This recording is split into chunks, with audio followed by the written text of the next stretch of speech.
I love your home already, and I haven't even seen it.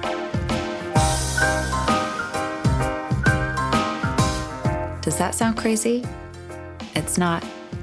When we improve our surroundings, we simultaneously empower ourselves, which means every inch of space within your reach right now is an opportunity to tell the story you want to be living.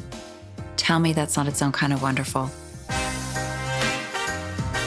I have spent the last 15 years consulting clients and their homes through the wisdom of feng shui, intentional design, and some crystal clear communication. And you know what happens when you bring those three together? Life-changing magic. Your home is already in a conversation with you, so why not learn how to merge that awareness with some simple, straightforward, and smart action to co-create the life you want? I'm Amanda Gibby Peters, and I am here to help you learn how. Welcome to House Therapy.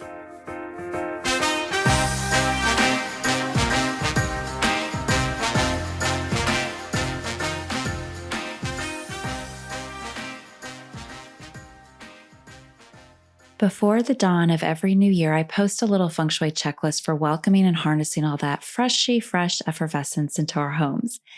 And every year, without fail, this checklist inspires one question: what if I don't have time to clean my house? So this year, I'm giving you plenty of time to warm up and be ready, because a clean home is a necessary ingredient for Shui's success.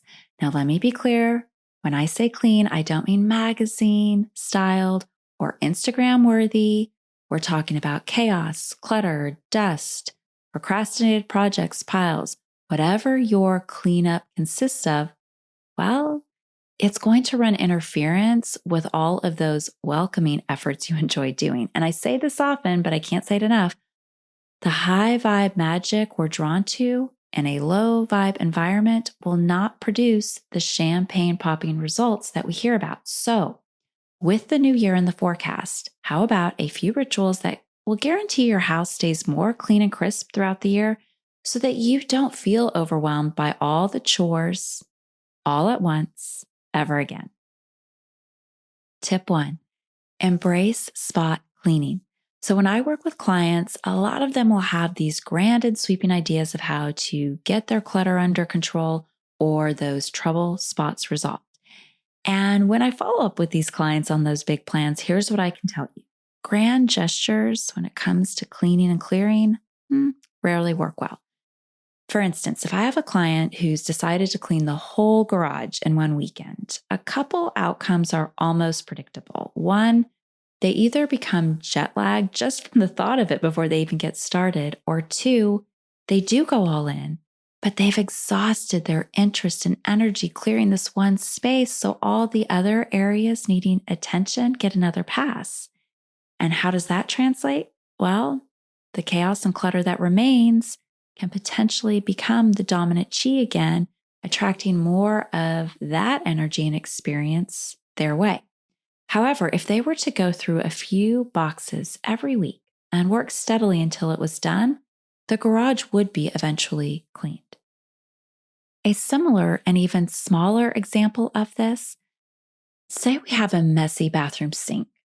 If we think every time that we need to scrub the entire bathroom top to bottom to do this, we might keep putting it off, meaning there is no improvement to build on. However, if we just simply wipe the sink and counter down and call it good, we are dealing with the obvious priority first. We're managing our energy well, and we're saving a little for tackling the big chores on cleaning day. All right, tip 2, take something with you. So from what I see, daily clutter usually comes down to postponed decisions, the stray glass left on the coffee table from last night, the pile of coats and hats and scarves on the back of a chair, the mail and magazines that have come in all week, still sitting on the counter. We see it, and our brain immediately tricks us into believing we have more to do than we have time, so it doesn't get addressed. So try this instead. If you're going into the kitchen, grab that glass and wash it. If one of those coats is yours, take it with you on the way to your closet and hang it up. And by the way, ask everyone else in your house to do the same.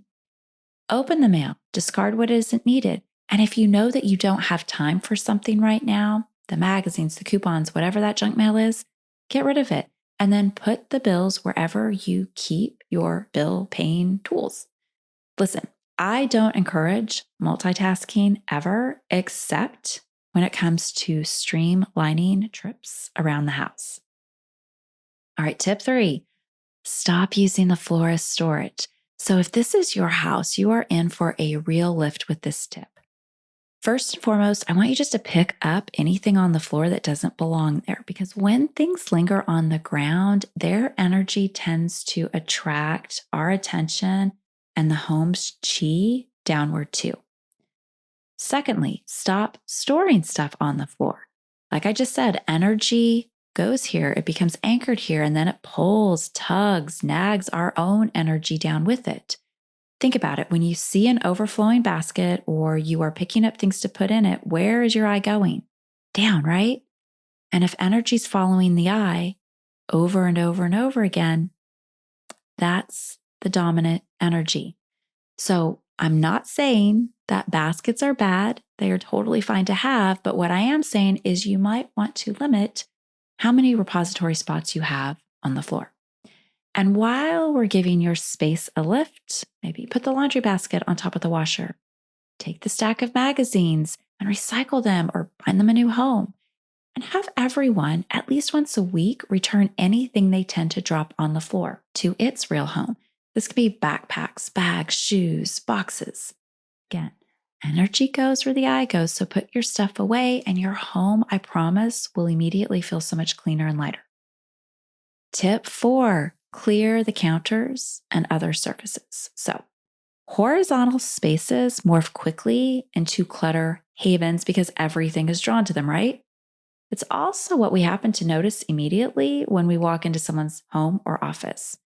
Clear space is open space. And open space is a Shui must-have because it signals we have room to receive the things we want. Opportunities, offers, better relationships, more money, physical energy, the list goes on here. Open space also makes a room feel more spacious, and that feeling alone is pretty contagious in our lives.